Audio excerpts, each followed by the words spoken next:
In this video, we're going to be looking at Excel 2013 Chapter 1 Skill-Based Training in My IT Lab. Now, compared to some of the other My IT Lab skill-based trainings, this one actually runs pretty smoothly. There aren't a whole lot of things that are going to throw you way off on this particular one, but if there is anything, hopefully during this process, I'll go over all the steps and you're going to see how to get all of these different pieces to work.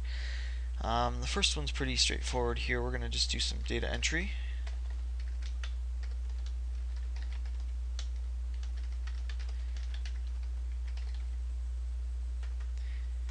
And when we hit enter, it's going to take us down to that next step. Now we're going to enter the column labels, product, and cost.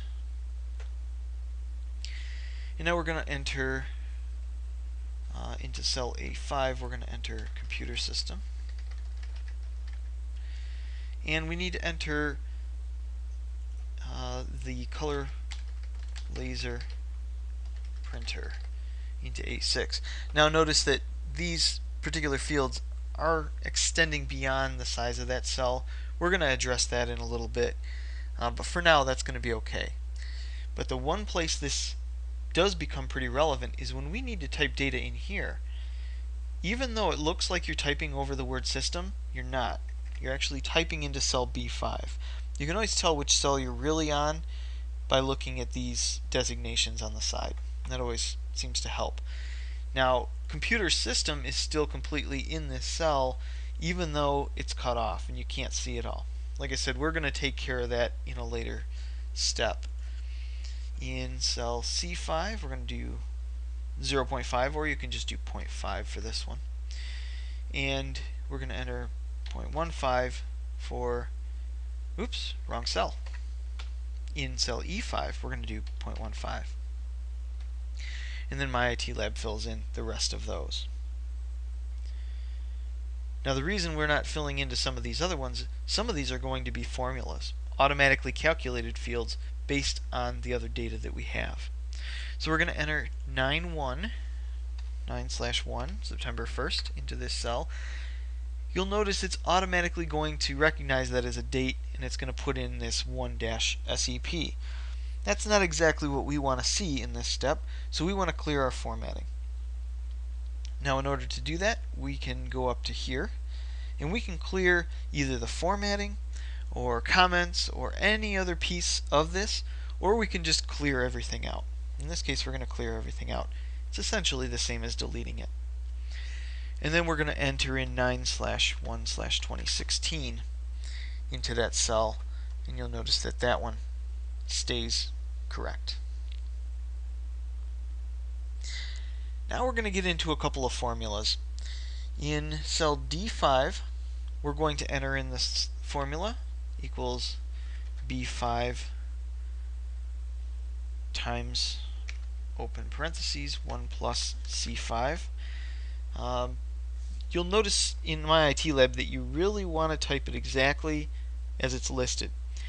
In this particular step, I don't need to capitalize B5 and C5. That's going to work out fine, and in real Excel it works fine as well. In fact, in real Excel, even if I don't close my parentheses, it's going to recognize that I meant to close my parentheses and it'll close it for me. But in My IT Lab, you must close your parentheses because My IT Lab's coding to make sure that you've done this correct is keying in on exact text that you're typing. So when in doubt with My IT Lab, always type it in exactly right. Cell F5, the formula is going to be equal to D5 minus D5 times E5. Now mathematically, why is the sale price the retail price minus the retail price plus percent off? Well, the retail price is where we start from, but the discount is actually going to be 600 times 0.15 or 15%. So we want to subtract the 15% from that 600. It's just one of those things that you need to recognize. I notice a lot of people trying to do D5 minus E5 or D5 times E5. You need to make sure you have the formula right, or your math is going to be all wrong.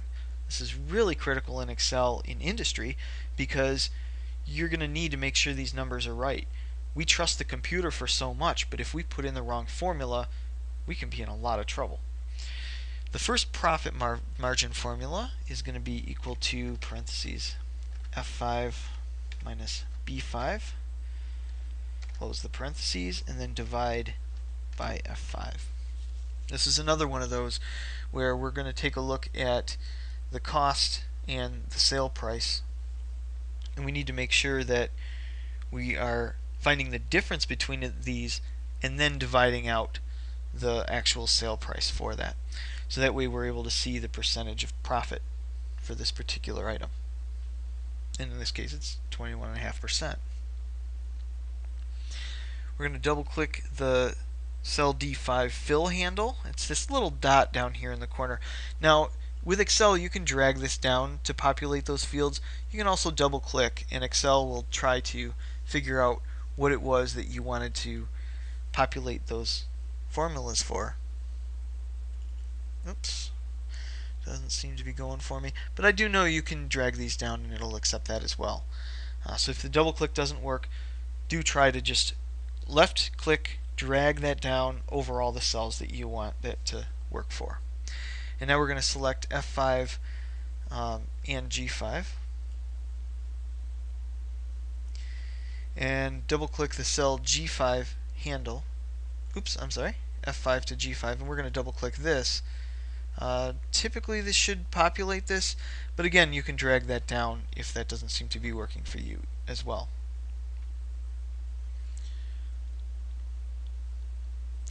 We're going to change the value in the B5 cell to 475.5, and you'll notice once I hit enter my profit margin will instantly change. I'm sorry, my sale price instantly changed, which should have affected this one as well. And that's kind of one of the neat things about Excel is it will automatically change the cells and all the formulas. So you don't need to go through and change everything if you make a change. You can change just the relevant pieces. C6 is going to be 0.755 and E7 is going to be 0.05. We're going to display the cell formulas. Now, sometimes when you're looking at this, it's hard to tell if your formulas are right, or you might want to just keep an eye on those formulas. Maybe you don't care so much about what the data says, you want to make sure your formulas are correct. So under the Formulas tab, you can show formulas, and you can see that they are all labeled correctly. And now we're going to save the workbook in the current folder. You can always do this simply by clicking this, or you can do it under the File menu as well.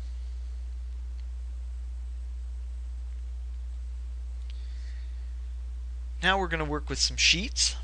We're going to rename sheet 1. We're going to rename this to September. You can right click on it and say rename. And now we're going to change the color of this tab. Now I kind of find this handy if you're trying to work with a lot of different sheets at once, because you can key in on colors a lot of times quicker than you can key in on text. So this is a convenience thing. You can right click on this and choose the tab color as red. Not this red, this one's actually dark red. This is the red that we're looking for. And as you hover over this, sometimes the tooltip will pop up and you'll be able to see that. That one is the red one. We're going to make a new sheet. The highlighted sheet you can see is kind of in this gradient fill. But when we make this new sheet, you can see the other one is a solid color. It helps you quickly and graphically tell which cell you're working with, or I'm sorry, which sheet you're working with. We can move sheets. We can simply drag those sheets. And now we're going to delete a sheet. We can right click and choose delete.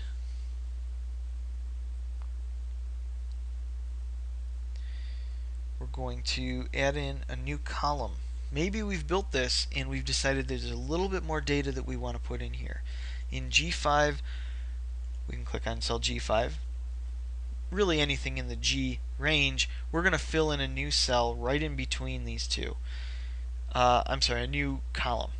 We can do that here, insert sheet columns, or you can actually right click and say insert an entire column, and that way it will work as well. And at this point we can say profit amount, and we're going to enter the profit amount formula equals F5 minus B5. And we're going to copy this formula on down to the other portions of our sheet. We're going to insert a new row as row 5. So typically whenever we insert anything, we're inserting it above the current row that we're on. In this case, I can insert, and I'll do it this way this time, insert a sheet row, and here's our new sheet row, and these are electronics. Now we're starting to build some categories for our different products that we're going to be selling. Again, it just makes it easier to find exactly what you're looking for. Now we want to bold this one. Now, the more you use Office, the more you're going to probably gravitate towards using the shortcut keys on the keyboard. Control B is a nice combo for this one, or you can click the button up here.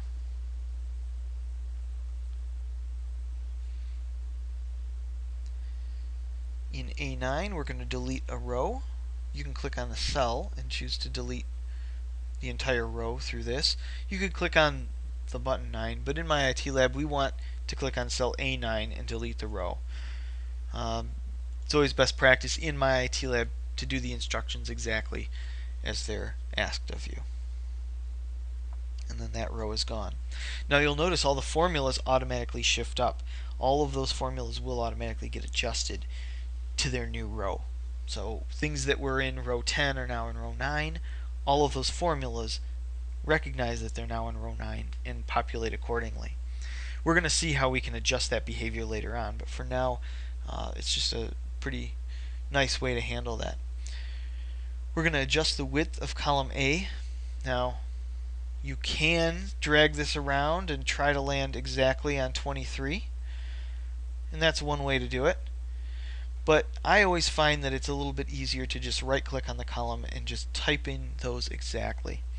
Sometimes it's a little hard to hit that number right on, and my IT lab is looking for precision here. We need to be exactly 23. So I find it's a lot easier to type in the number than to try and drag that slider exact. Now in the real world you may not care if it's 23 or 23.14. In my IT lab they're looking for precision. And we're going to do the same with the height of the row 1. We're going to change that to 30.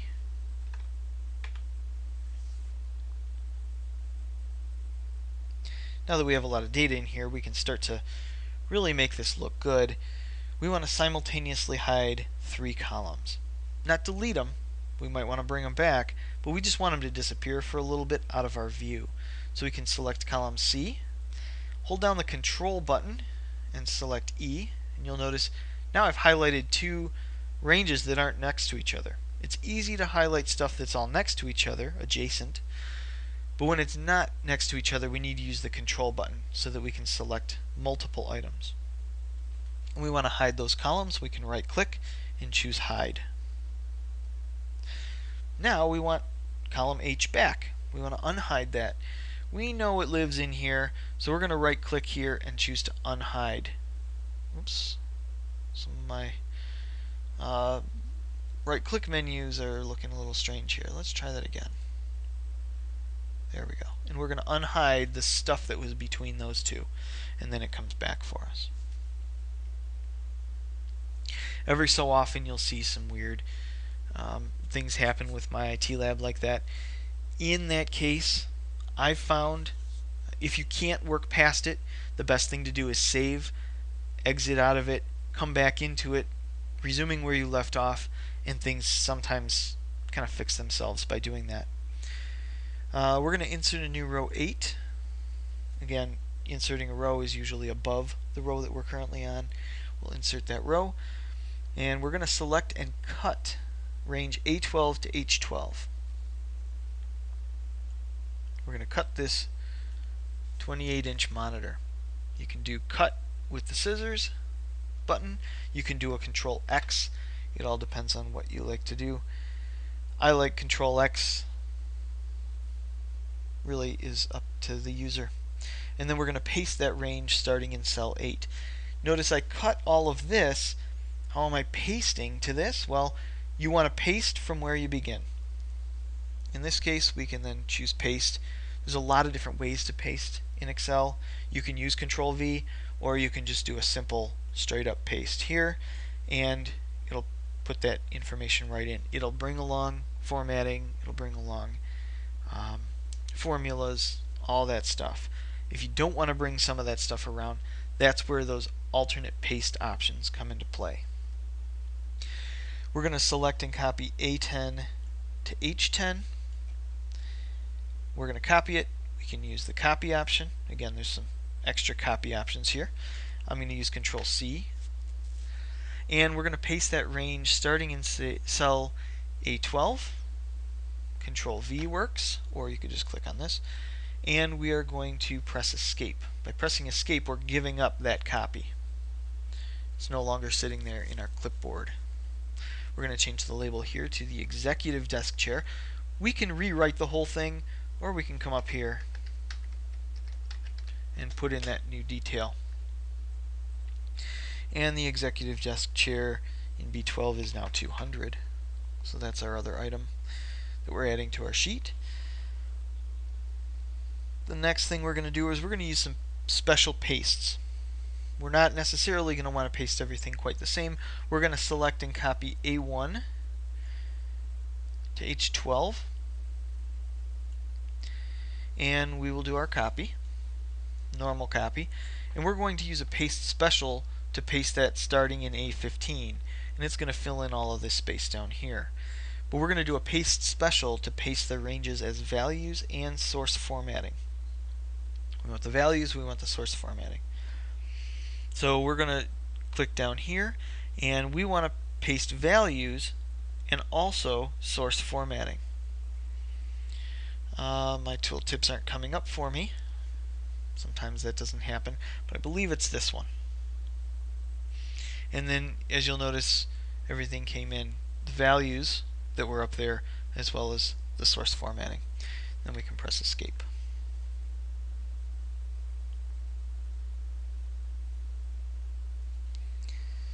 We're going to merge and center our title. We're going to first select all of the cells that we want this to be merged with. Sometimes one cell isn't enough for something we're working with. In this case, we want our title to span right in the middle of all of this space. So we're going to merge and center that. And now that one cell becomes a combination of all of those cells, and then we can position anything within that the way we want it. So we've merged it and we've centered it over that space. We're going to do the same for the date, merge and center. And now we want to bold the date with the button or with a Control B.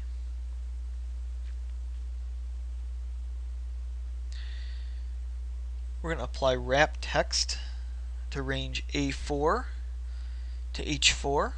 Now wrap text means that if the information, like for example right here, there's too much information to fit in that cell with that current size, we want that text to wrap down to the next line.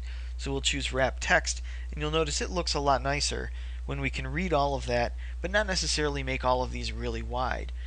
We usually want to make our sheets fit the data that we're providing. We don't really care as much about our titles. We really want our data to be very easily readable. So now we can provide this center horizontal alignment to that range, A4 to H4, and looks even better. And we're going to bold those labels. Now we're really starting to look like a nice table. Now, we do a lot with centering and left and right justifying, but now sometimes we want to center things top to bottom. We want our title of our sheet here to be right in the middle, top to bottom. We're going to middle align that, and it looks a lot nicer when it's there.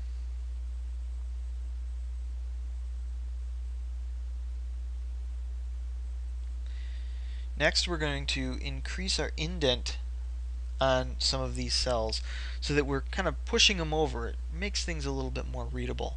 A6 to A8, we have the ability to increase our indent here 1, 2 times. Then we're going to do the same for A10 to A12. And you'll see it's a little bit easier to read there. And we're going to change this column A width again down to 26. Makes it a little bit better of a fit for that particular data. Now, real world, you might be happy just sliding that bar. Again, my IT lab, you should always enter the data because they want that to be exactly right. Now we're going to apply a fill color to A4 to H4. A4 to H4 is right here, and we're going to use a fill color, which is this. It's basically a background color, and we want gold, accent 4, lighter 80%. Now hopefully for yours, your tooltips do come up. Usually if you just leave your mouse in one place long enough, those will appear. For me, they're not right now. Sometimes that happens.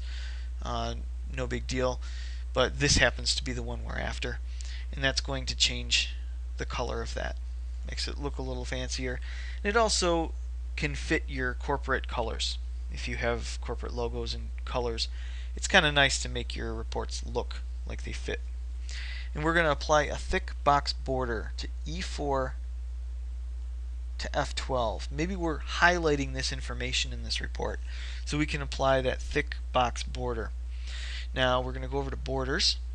We're going to hit the down arrow here, and we can get that thick box border, which will apply right around that. And then it's a little more eye-catching. Once we've done all of our basic formulas, now you can just quickly glance at this. It's easy to find where your eye should go. It's very easy to read and very effective as a report. We're going to simultaneously apply the accounting number format to several ranges here. We want B6 to B12. We want D6 to D12. And we want F6 to G12. Again, with these ranges, as you select these different ranges, hold down the control key so you can select multiple ranges at the same time. So there's a normal left click drag here, hold down control and do a left click drag, hold down control and do a left click drag. And we're going to apply the accounting number format. That's actually this one right here. You can click on this. You could also go in here and format based on a whole lot of different ways. Dates and times and all kinds of different formats for your number, but here we can do this the easy way. We can just turn that into $signs. And now we're going to apply the percent style for C6 to C12, and that's the percent style. Now maybe this isn't enough detail for us. We want to actually increase the decimal places one time for that range as well. We can add an additional decimal into that format. So now it's 50.0%, and it's a little bit more readable. Now clearly this report is meant to be printed sideways, landscape format, not a portrait format, up to down. So we're going to change that orientation. That's a page layout function.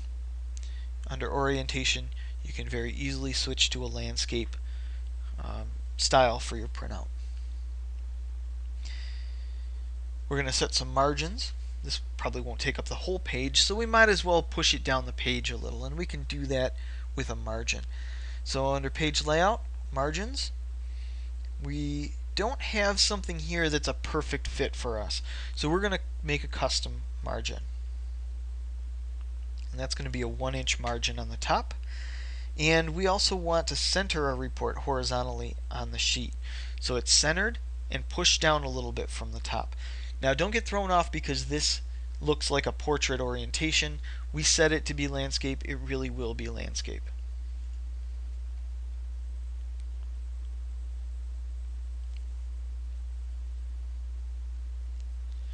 We're going to create a header on our report, and you'll see this looks pretty nice too. We're going to go in here and we're going to create a header. Now for this one, there's a nice clue here using the page setup dialog box. You might be looking all over for headers here. There's certainly some way to do headers with that, but the page setup is the clue. We can go in and do a header. Now, with this header, you can put in some code, some very simple code, and it's going to help you make sure that your document always fits the page that you're working with. So if you were to copy this and start doing some other things with it, it would adjust to your new report. So we're going to create a custom header. We don't want to just toss it up there. This one we want exploring series on the left. In the center section, we're going to put the date code. The sheet name code. Now what this is going to do is it's going to put in this piece of code. So that'll always get replaced with the name of the sheet. Now you'll see there's a couple other neat ones up here, the file name, etc. If you ever want to always make sure that your documents have that built in, you can do that. And then in the right section, this is where we're going to put in the date code. We're going to use the picture of a calendar to put in the date code. We can say OK to that, and that will be saved into our document. And then for this last step, actually we have 2 steps to go. We're going to go into File, and we're going to go to the Print option. Now you can see this is a much nicer looking document than just a bunch of cells with data. We've got color, we've got custom headers, we've got some eye-catching pieces that can really draw the eye to the most important part of that particular report. And now we're just going to print that worksheet to the default printer. It's nice to be able to see exactly what you're going to get out from the printer before that print goes, and Excel does a nice job of that at this point. We're going to select B4 to H12, and we're going to set that as the print area. Maybe we didn't want all of this stuff. Maybe we only wanted a certain area of this document to be printed. We can do that under the page layout as well, and we can set the print area. And then in order to change the size on that page, we can change the scaling of that. You can type it in, or you can click down twice. And that is Excel 2013 Chapter 1 Skill-Based Training.